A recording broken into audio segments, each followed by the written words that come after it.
5 berita terpopuler hari ini Selasa 5 Agustus 2025 di Bloomberg Tech News Flash 5. Yang pertama, Mabes Polri tahan ex-CEO Avisery Gibran Huzaifah. Mantan CEO Avisery berinisial Gibran Huzaifah ditahan Direktorat Tindak Pidana Ekonomi Khusus Barreskrim Mabes Polri pada Kamis 31 Juli 2025. Dikutip dari laman resmi Polri, penahanan Gibran dan seorang lainnya berinisial C dilakukan terkait kasus dugaan penggelapan dana atas pelaporan yang diterima Barreskrim sejak 2024. Selain Gibran, secara terpisah, Polri juga menahan mantan Wakil Presiden Avisery Angga Hadrian Raditya dan Wakil Presiden Pembiayaan Budidaya Avisery Andri Yadi oleh Polda Jawa Barat yang dibenarkan oleh Kepala Bidang Humas Polda Jawa Barat Komisaris Besar Hendra Rohmawan pada Senin 4 Agustus 2025. Penangkapan mantan CEO Avisery ini diduga adanya pemalsuan catatan keuangan perusahaan, yakni penggelembungan pendapatan untuk memoles Avisery menjadi startup yang potensial sehingga menarik minat investor. Gibran sendiri sempat mengakui sengaja melakukan manipulasi data keuangan Avisery, namun ia menyatakan bahwa startup lain di Indonesia juga melakukan hal yang sama. Kedua, Pegadaian BSI ditunjuk jadi pemungut pajak emas. Pemerintah menunjuk PT Pegadaian Persero dan PT Bank Syariah Indonesia Tbk atau BSI sebagai pemungut pajak emas kepada supplier emas sesuai dengan aturan PPh pasal 22 terkait pembelian emas batangan yang berlaku sejak 1 Agustus 2025.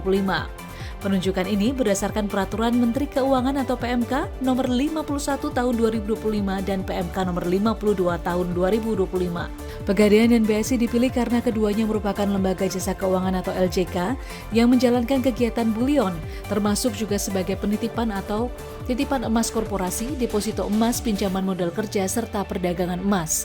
Dalam kebijakan pemungutan pajak emas 0,25% ini, pemerintah memberikan pengecualian pada masyarakat dan UMKM. Kemudian pembelian atau transaksi kurang dari 10 juta rupiah juga tak terkena pajak PPh pasal 22 yang dikeluarkan Kementerian Keuangan ini. Ketiga, saham Aman Mineral atau AMMN, ambles hingga ARB. Ada apa? Saham PT Aman Mineral International Tbk atau AMMN ditutup melemah 14,74% atau sekitar 1.250 poin di zona auto reject bawah atau ARB pada Senin 4 Agustus 2025. AMMN ditutup pada posisi Rp7.225 per saham setelah sebelumnya ditutup di level Rp8.475 per saham.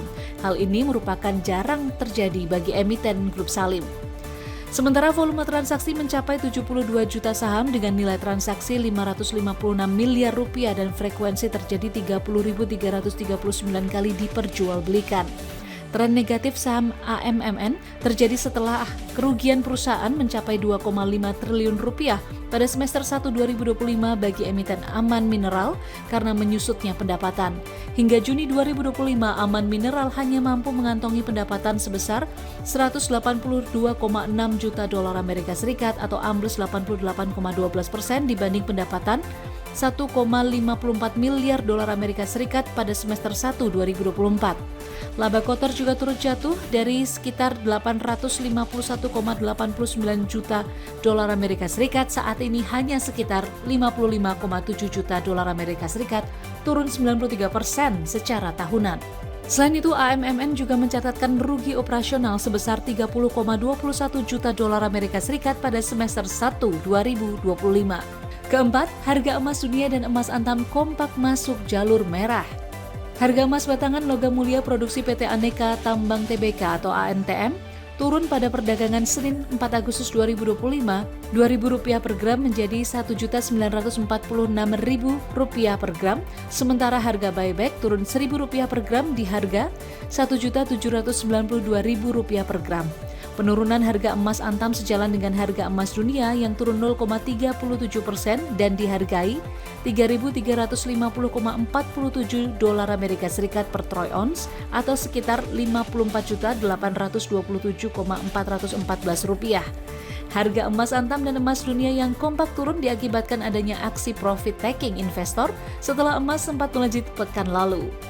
Selain itu, rilis data tenaga kerja Amerika Serikat yang jauh di bawah ekspektasi pasar juga berpengaruh pada harga emas. Data tenaga kerja Amerika ini juga menaikkan ekspektasi pasar hingga 90% akan pemangkasan suku bunga acuan The Fed pada September nanti. Kelima, rekomendasi dan target harga saham TLKM usai cetak laba Rp10,9 triliun. Saham PT Telkom Indonesia Tbk atau TLKM melanjutkan penguatan usai melaporkan pencapaian laba bersih perusahaan mencapai 10,97 triliun rupiah dengan total pendapatan 73 triliun rupiah pada semester 1 2025. Pada pembukaan Senin 4 Agustus 2025, TLKM dibuka menguat 20 poin dengan penguatan 0,68% di posisi Rp3.000 per saham dan terus berlanjut menguat 40 poin atau 1,34% ke level Rp3.020 per lembar saham pada jeda sesi 1 perdagangan. Kenaikan ini membuat saham TLKM menguat hingga 7,09% point to point pada satu pekan terakhir, sementara sebulan kebelakang menguat 11,44% point to point. Saham ini juga mencatatkan nilai transaksi sebesar 148,95 miliar rupiah dengan pembelian 49,44 juta saham, sementara frekuensinya mencapai 7.901 kali diperjualbelikan. Meski demikian, berdasarkan konsensus Bloomberg, 32 analis merekomendasikan buy atau beli saham TLKM dan hanya 9 analis yang merekomendasikan tahan atau hold, tanpa satupun analis merekomendasikan jual alias sell. Adapun target harga 12 bulan ke depan ialah Rp3.220 per lembar saham. Itu dia 5 berita terpopuler pilihan Bloomberg Technos hari ini. Ikuti terus update selanjutnya di www.bloombergtechnos.com.